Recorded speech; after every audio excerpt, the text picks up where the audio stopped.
Hello and welcome to Week 8. This is FINA H101 Art Appreciation being presented by Indiana University, Purdue University of Fort Wayne. Our topic for this week is space, not as in outer space of course, but instead the depiction of depth and the way three-dimensional objects are rendered in 2D art media like painting, drawing, and printmaking. In particular, we're going to be taking a close look at perspective, which is the technique that allows an artist to create the illusion of depth in space on a 2D surface. So with that intro, let's move on to our first image.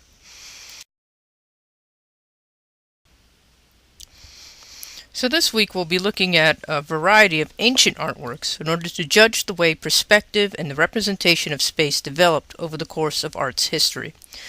It's easy to take for granted that artists have always known how, and have always been interested, in representing their subjects in a believable 3D environment.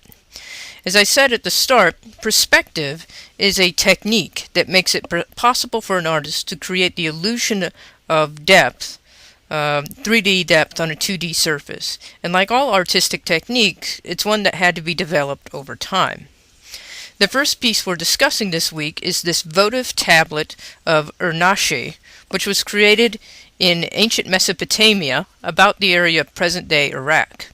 This was created somewhere between 2500 and 2450 BCE. This is a type of sculptural object known as a carved relief plaque. And as you can see, a relief is a type of sculpture in which imagery is raised from the background a bit, but not carved away from the background in order to be a freestanding object. Instead, it's more like a raised drawing. So I'd like you to, in your notes, as you look at this, consider a couple of points here.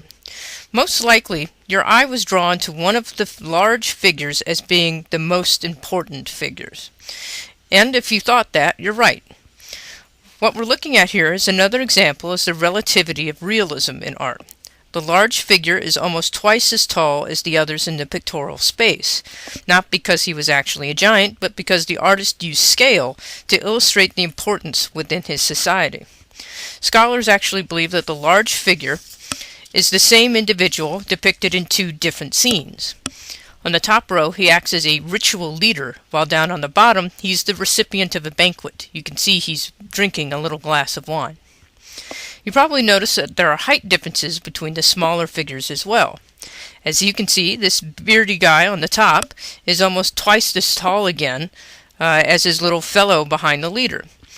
This scale difference probably indicates different levels of social rank, with very tiny figures being the least important and the bearded guy being second in command to the leader. When more important figures are represented as larger than less important figures in a composition, we call this hierarchy of scale, meaning that the relative size of the figures within the space of the artwork relates to their importance in the real world. A connected idea is what we call social perspective, which is when the higher-ranking figures in a society are depicted as most prominent and important in the space of an artwork. One final related term is hierarchical perspective, which is when the space of an artwork itself is defined by the figures of greater or lesser size.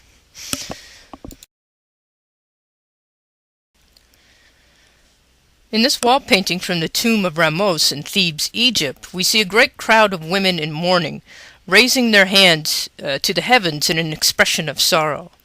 Although the figures have not been placed in a recognizable environment, the wall behind them is blank. Space is indicated here through the use of vertical layering, or the overlapping of figures on a vertical plane in order to give the illusion of depth. When creating a layered effect, some figures occlude others. Occlusion is the prevention of, blocking off of, or obstruction of a view. So when using this technique, an artist must make sure he or she does not occlude important information. So as you look at this, how can you tell that some women are further back in the mob and not that they are just taller or shorter? Also, mixed in there are probably shorter figures who are intended to be children.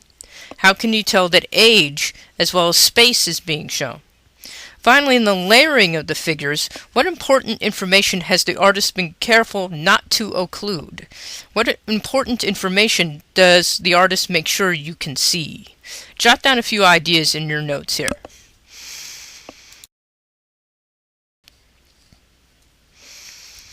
Having seen ancient Mesopotamian and Egyptian artwork so far, we're now looking at an ancient Roman artwork.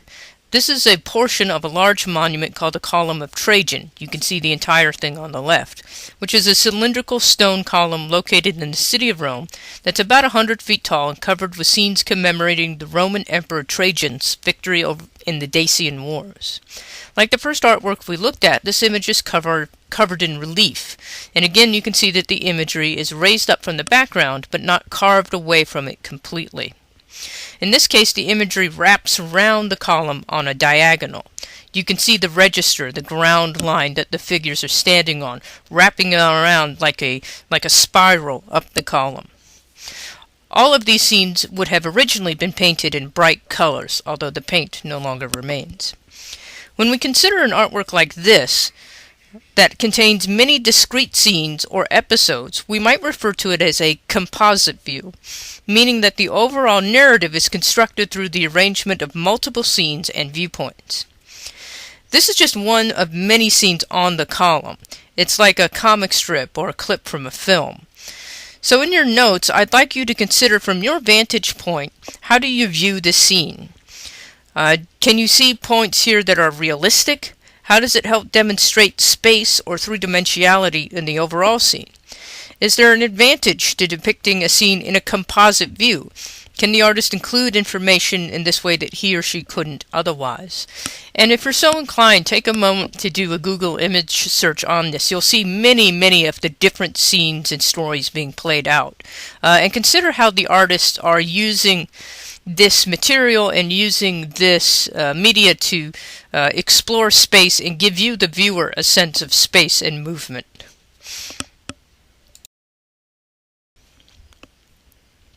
This is another ancient Roman artwork, a beautiful first-century mural of a walled garden found in a mansion known as the House of Livia near Pompeii.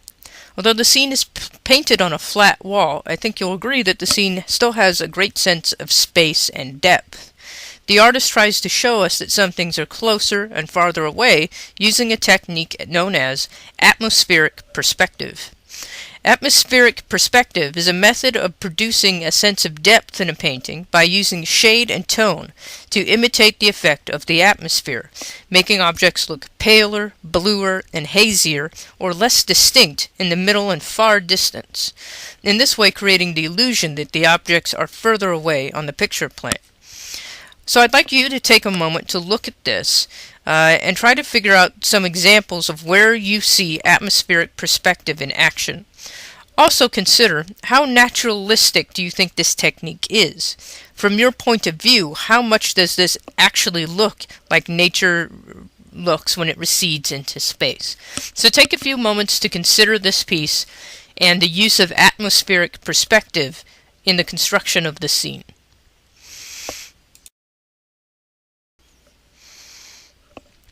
Moving from ancient art to medieval example now, this image is one page from an illuminated manuscript. An illuminated manuscript is a book with ornate painted illustrations. This particular one is the Très Riche Oeuvre of the Duc de Berry, created between 1412 and 1416 by artists known as the Limburg brothers. This book is filled with prayers that were meant to be said at different times of the year. The page we're looking at represents June and shows some of the traditional activities and attributes that go along with the summer season. You can see that the artist gives us a sense of space or depth as the scene recedes away from us. And as you take a look at it, make note of some of the details where you see this more clearly, or perhaps some tricks you think the artist has used to create the illusion of deep space. Also, you remember from the first slide of this lecture, artists can use something called hierarchy of scale in their artworks to indicate something about the social order of the real world at the time they were living. Consider hierarchy of scale. What is the most important part of this scene? I'll give you a couple of hints. First, the hierarchy of scale does not only pertain to human figures, and second, it does not appear here in the foreground where the peasants are working. So jot down some ideas, what you think is being communicated through this image.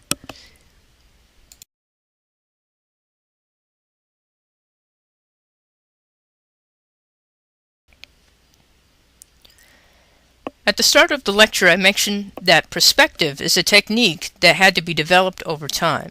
In this painting, we see a good illustration of a very specific mode of perspectival technique known as orthogonal perspective. Orthogonal perspective is the use of diagonals in a perspective system to create the illusion of depth. An orthogonal is one of these diagonal lines, and you see many of those lines here in this image. As you look at this painting, try to find the orthogonals. Trace them over with your finger. Actually really look and trace those lines. Where do they converge or all join together? This point is called the disappearing point or vanishing point, and it was used by the artist who created this painting as the basis for the space he painted. If you're having trouble locating the orthogonals, you might try tracing over some of the lines you see in the painting. The lines of the pavement in the plaza, the lines on the edges of the building. Do some of these all meet in the same place? That's going to be your vanishing or disappearing point. Now, something to consider, though, as you look at this, does the space look naturalistic? If you walked into this plaza, would it look like this? Would the figures be this size? Would the buildings be this clear and distinct?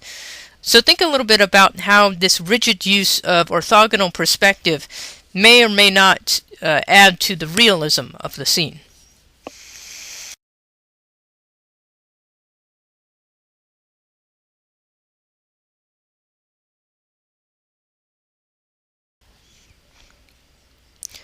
This painting was created by the Chinese artist Liu Ping around 1773 and is called Drinking in the Bamboo Garden. Again, we have a painted scene with a clearly defined sense of space. You see trees in front of a building. The building is at the end of a walkway that leads up to it. The front tables are closer to us than the back tables.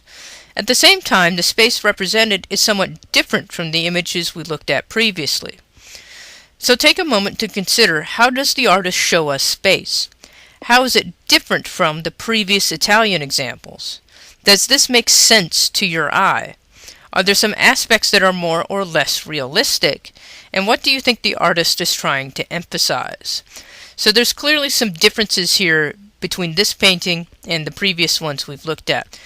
Take a moment to jot down your thoughts and try to articulate how this is different and how it may or may not be as effective as some of the previous examples we've looked at.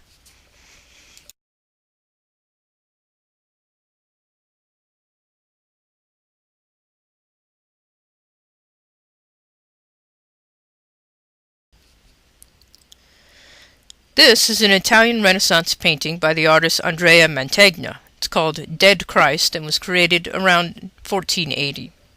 The artist represents the body of Christ just after the crucifixion, which apart from the title we can see by observing the nail holes in the feet and hands of the figures known as the stigmata.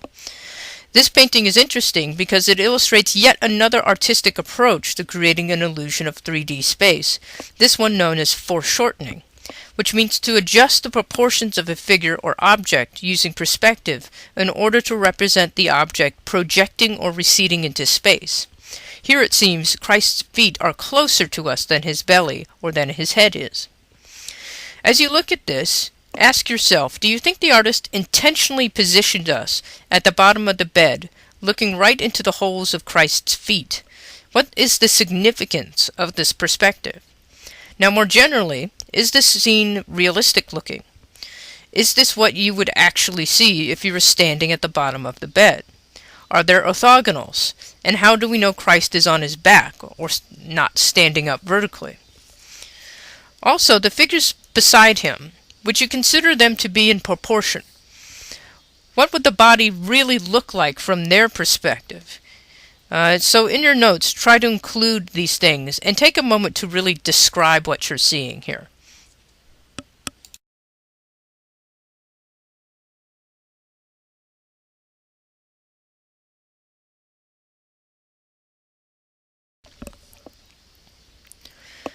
Here's another Italian Renaissance painting called The Virgin of the Rocks by Leonardo da Vinci. The scene is meant to depict John the Baptist and Jesus Christ meeting while the two were infants. Because both are holy men in the Christian tradition, Leonardo's painting shows them recognizing each other and exchanging gestures of blessing, even though they're just babies. The Virgin Mary is recognizable here as the central figure in the blue dress. She has one arm around the infant John the Baptist, and her head raised in a blessing over her son Jesus, behind whom is another adult figure, that is the angel Gabriel.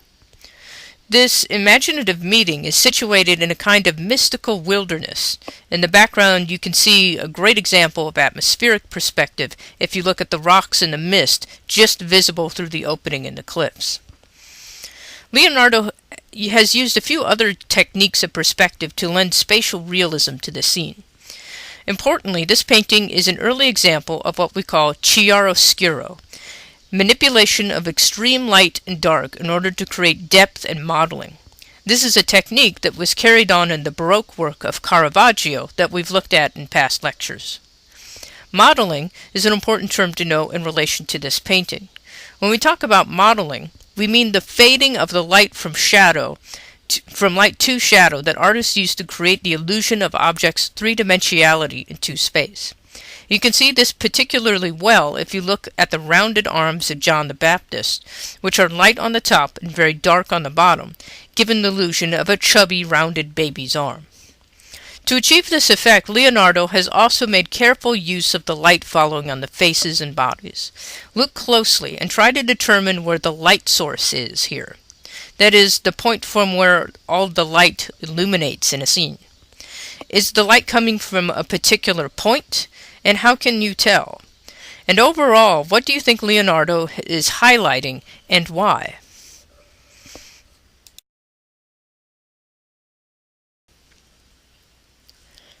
In this slide, we have a comparison of two masterworks of Italian Renaissance art. On the left is Raphael's portrait of a cardinal, and on the right is a portrait of a cardinal by the artist Titian. With their similar subjects, the two paintings are a great illustration of a popular debate in the Renaissance over two different approaches to painting, disegno and colorito. Disegno is an Italian term that refers to the use of drawing and design as the foundation for the arts. In this method, artists would carefully work out a composition with precise preparatory drawing before starting a painting. Colorito in Italian is a verb meaning the application of color and the process of painting. Artists who practice colorito would draw directly on a canvas and create and change their design while painting. Venetians believed that coloring was the closest aspect of painting to nature. Now look at these two portraits. Which would you say is an example of disegno or colorito? Which relies more on line, which emphasizes color? Try, too, to consider the contrast between these two paintings in terms of their brushstroke. One more important art historical term to learn is used to describe an artist's brushwork, painterly. An oil painting is painterly when there are visible brushstrokes that reflect the rapid gesture of an artist's hand. The result applying paint in a less than completely controlled manner, generally without closely following carefully drawn lines. Often, painterly brushwork can indicate an artist's confidence and spontaneous handling of the paint. So looking at these two works, which do you think appears more painterly? Can you point out specific details in either painting where you can observe painterly brushwork?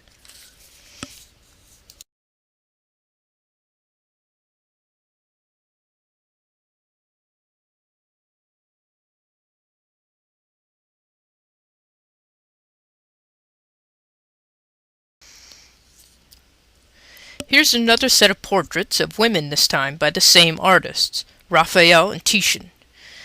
Now I'm going to hold off on giving you the titles for just a few seconds, so you can try to guess which one do you think is which. And you can certainly go back to the previous slides and take a look. But see if you can guess which one is the Raphael and which one is the Titian. And I'll have the answer come up on the slide here in a little bit. Now think about the same questions that we were talking about with the last set of questions, or the last set of images. Which would you say is an example of disegno or colorito? Which relies more on line, which emphasizes color? Which is more realistic? And which one do you prefer? And that's just a question of your opinion. Finally, does one of these paintings seem flatter or more three-dimensional? Does one seem closer or farther away from you? And why do you think that is? Does one seem more three-dimensional, as if she's almost coming out of the canvas? How has the artist created this effect? So what we're working on with these ideas is trying to develop our vocabulary and develop our eye to notice these sometimes very subtle little differences in these kinds of paintings. That's going to help us analyze these paintings, and it's going to help us understand the techniques that artists use to create these effects. All of that is going to benefit us in trying to understand what they mean and why they're significant to the history of art. So with that, that concludes our Week 8 lecture. That's all we have to say here. Make sure you're keeping up on the readings. If you were a little bit lost on some of these terms, make sure you're reading the book before you listen to these lectures. The book is going to have a lot of background and it's going to give you a lot of the details that are really going to help you understand the lectures in a little bit more depth. And there are some of these images that we watch in the lectures that also appear in your book as well. So as always, if you have any questions or concerns about your assignments and anything that's coming up, please feel free to email me. My email address can be found on our Blackboard site, and either I or my teaching assistant will try to resolve whatever issues you have. So until next time, I'll talk at you later.